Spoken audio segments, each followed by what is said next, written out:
The Rose Elf, 1839.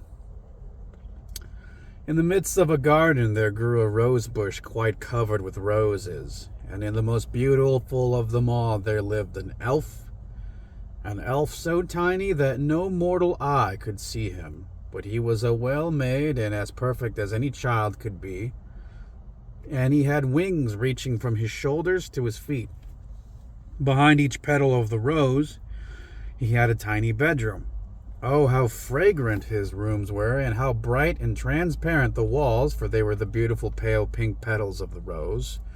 All day long the little elf rejoiced in the warm sunshine as he flew from flower to flower, or danced on the wings of the fluttering butterflies, and measured how many steps he would have to take to pass along all the roads and paths on a single linden leaf.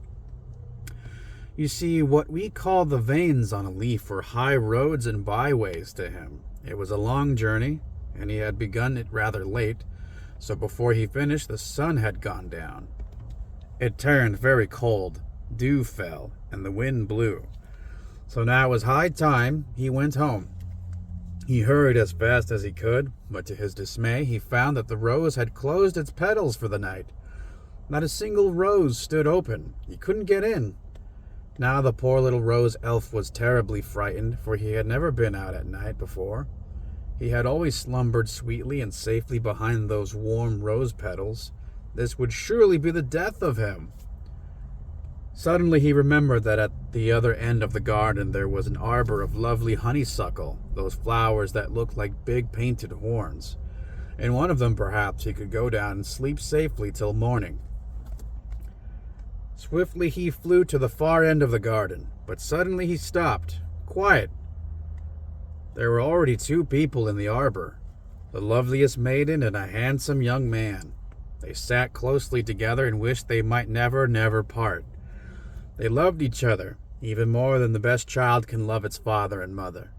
Yet we must part, the young man was saying. Your brother doesn't like me, so he is sending me on a long journey, far over distant mountains and oceans. Farewell, my sweetest bride, for that you will always be to me. Then they kissed, and the young maiden wept and gave him a rose. But first she pressed on it a kiss so warm and tender that the rose petals opened, and then the little elf slipped quickly inside. As he leaned his tiny head against the delicate, fragrant walls, he could hear, "Farewell, farewell," and he felt that the rose was being placed on the young man's heart. Ah, how that heart beat! The little elf couldn't go to sleep for its beating. But not long did the rose rest undisturbed on the throbbing heart.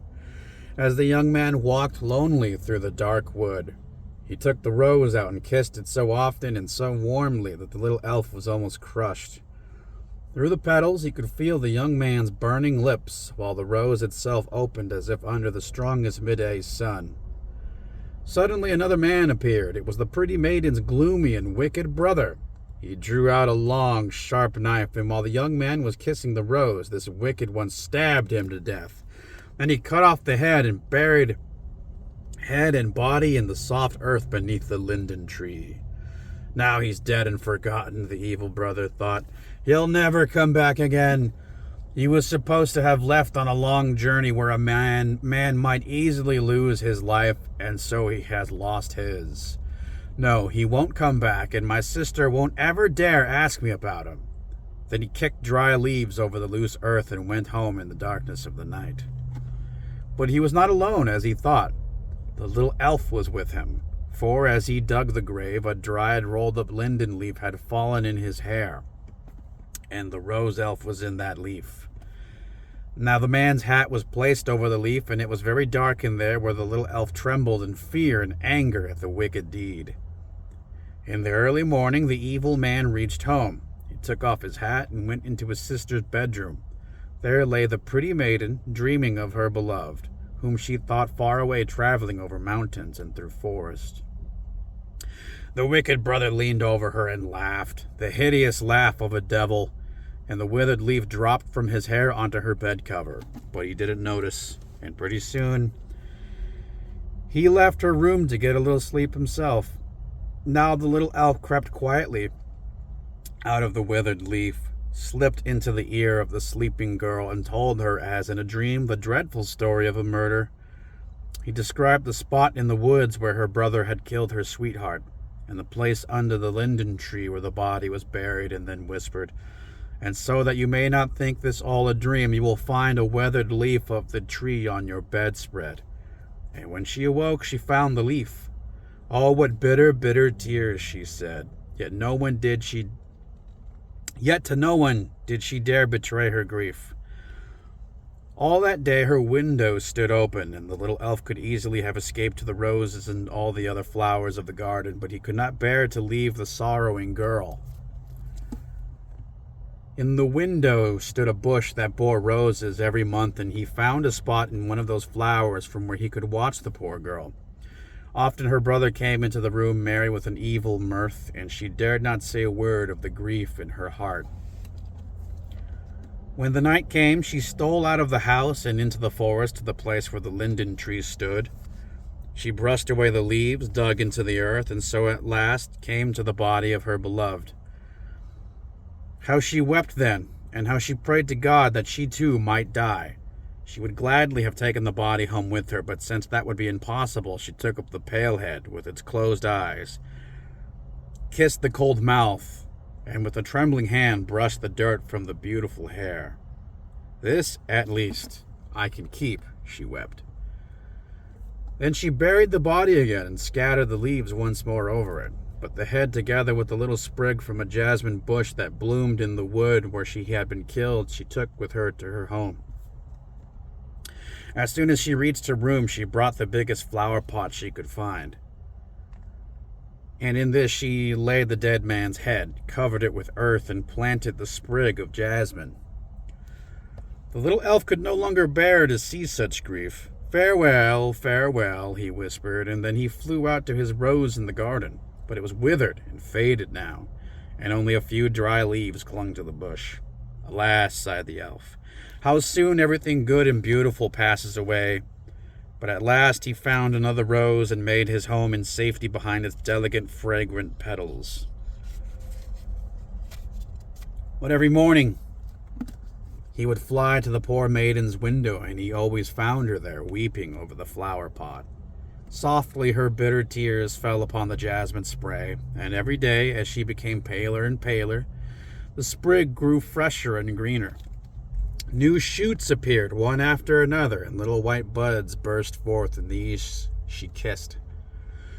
When her wicked brother saw her do that, he scolded her and asked why she acted so silly. He didn't like it, and didn't understand why she was always weeping over the flower pot.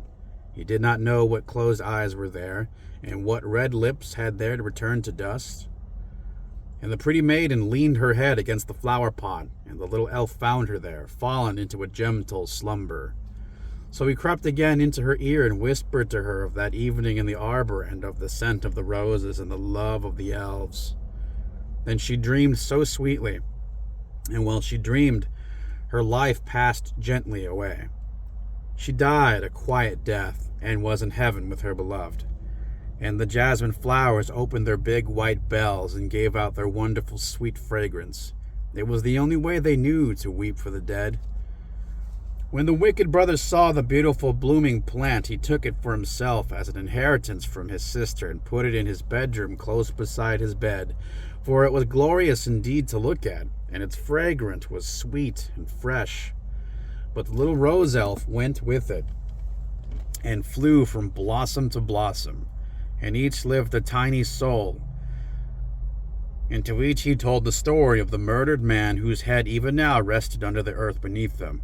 He told them of the evil brother and the poor sister. "We know it," replied each little soul in the flowers. "Did we not spring from those murdered eyes and lips? We know it, they repeated, and nodded their heads in an odd way. The rose elf could not understand how they could be so quiet about it, and he flew out to the bees gathering honey and told them the terrible story about the wicked brother. So they reported it to their queen, and the queen commanded all the bees to kill the murderer the very next morning.